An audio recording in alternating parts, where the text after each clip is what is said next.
Welcome back to the channel. I have the cheapest Yukon you can buy right now. And it is available here at Jerry Seiner, Buick GMC here in South Jordan, Utah. Be sure to ask for Frank. Let's go ahead and check out the window sticker so you guys can see just how cheap this thing is. So here are all the specs at the very top for this Yukon. And be sure to pause it for the standard equipment, but it does come with a lot of nice features which you'll see here in the video. And base price is going to be $60,400, and then here's just two options that were added, which is the paint and the Pro Safety Plus package. Destination is on this side at $1,895 with a total price of $63,035, and here's the Philly Coming numbers right here.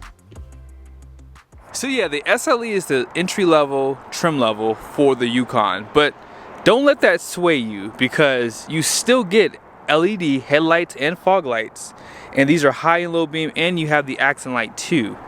Also, front parking sensor. So if you're not that great at parking these bigger vehicles, you still have the nice features that you would want on an SUV. And I do like the overall styling too. Like, this does not scream base model. You can actually get an upgraded wheel on this too. 22-inch blackout. You can do a chrome wheel to really give this the appearance that you want it to have, to make it look like a higher trim level too. And speaking of the wheels and tires, these are 18s wrapped in a Michelin primacy tire, and these are really good tires, by the way. 265/65 is the tire size, 18-inch wheel, and independent front suspension, fixed running boards. Normally you would have the power deployable ones in the higher trims, but these work just fine. Here's some of your badging on the side. Painted mirror caps. There's no like plastic like that, you know, gray plastic that you normally see like this. There's not a lot of that on this package, so it does look really good. And as I mentioned, there's no 360 camera view, so you're not gonna have cameras on the mirrors. You still have blind spot monitoring, a little bit of chrome around the windows, and on your roof racks. Smart key system for the front and rear doors. So again, you're getting a lot of stuff for the base model Yukon. Out back, you're gonna have the same taillights as the higher trim levels. And look at your molding down below. It is finished in plastic, but you're gonna get the exact same thing on the higher trim levels too, so not a lot of things change. Let's see if it has a power liftgate. Okay, so yes, you're not gonna have a power liftgate. You're gonna have to do some work again like you're back in the 90s, but that's okay. A little bit of storage below the floor, and there's actually quite a bit of space. You can probably put 3 suitcases, medium-sized suitcases back here. They do provide the spot here to drop down the tailgate. Let's see if you can pop that rear glass. So yes, you can still pop the rear glass.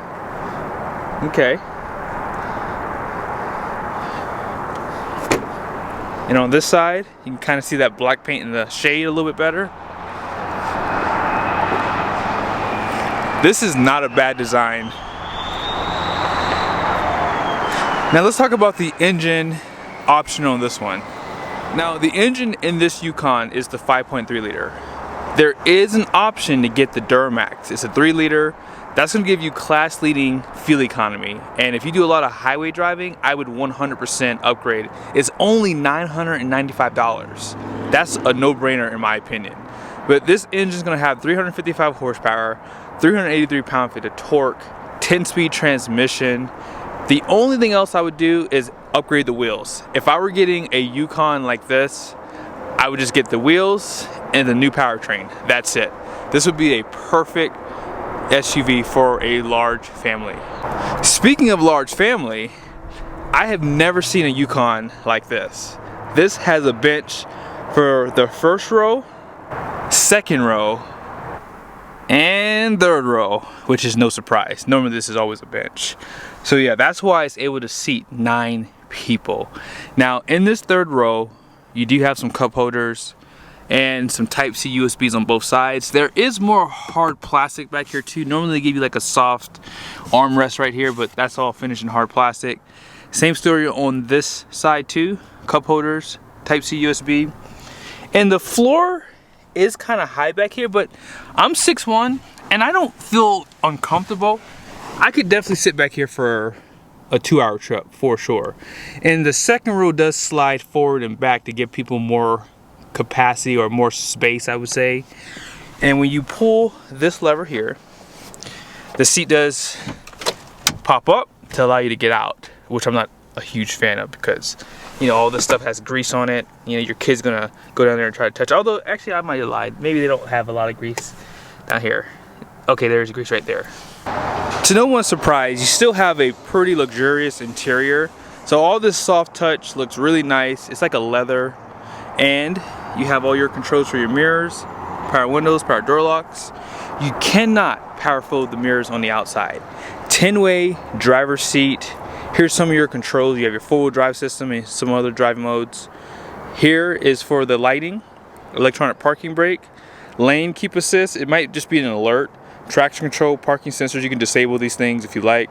And auto stop starts right there. And here's your windshield wiper and turn signal stock. They don't give you a grab handles, but luckily you have these running boards to step in pretty easily. Steering wheel is going to be telescoping and it will tilt. You still have the screens, same size as the Denali and the Ultimate, so you don't really get a lot of changes there. Cruise control, you have an alert for if you're about to, you know, hit someone, or if someone brakes and you don't notice it, it will alert you. Push button starts right there. And yeah, this is a bench up front.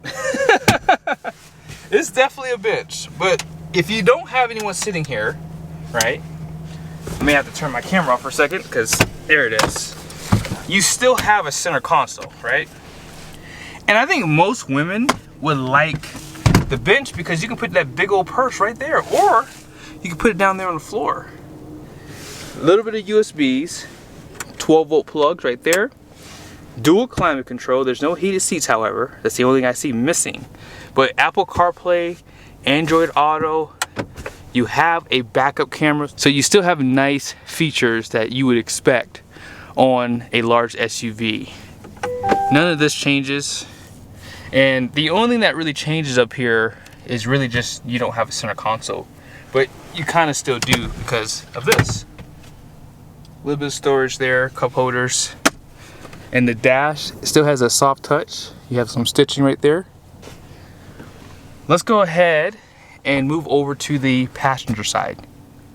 I didn't really point out on the other side. You do have a fake wood trim piece here. They do provide a grab handle on the passenger side. And soft touch up top. Glove box is right here. Oh wow! 10-way power seat on the passenger side. That is pretty cool. And out back, here's some of the levers to drop the seats or slide them forward and back. You can see how far up they go too. And these are going to be able to recline as well. You have here some cup holders. On the roof, they do provide some air vents, LED lighting for the interior. And down below, you have Type-C USBs, 2 of them. You have a single climate control, and you have a 120-volt power plug right there. Seat back pockets on both sides. Let's go ahead and check out the numbers on the door. If you are planning on towing a trailer, these numbers might be important to you, but the gross axle weight rating up front is 3,700 pounds. The rear is 4,300 pounds with a 7,500 pound gross vehicle weight rating. And then here's your trailering information. So this has a payload of 1,786 pounds. That is pretty good. It shows here that you can tow 7,700 pounds. And here's just the tire specs, 35 PSI. I think that this is a nice SUV for people who do plan on either having a lot of family in town, or if you have a lot of kids. Like, this is the perfect setup. And even if you did no upgrades, it looks great. Like, you don't have to do any wheel upgrades. I think the 18s look great on here, and it has a nice stance too. So I hope you guys liked the video. Special shout out again to Jerry Seiner. This is available, so be sure to check out the inventory. Reach out to Frank. See you guys soon.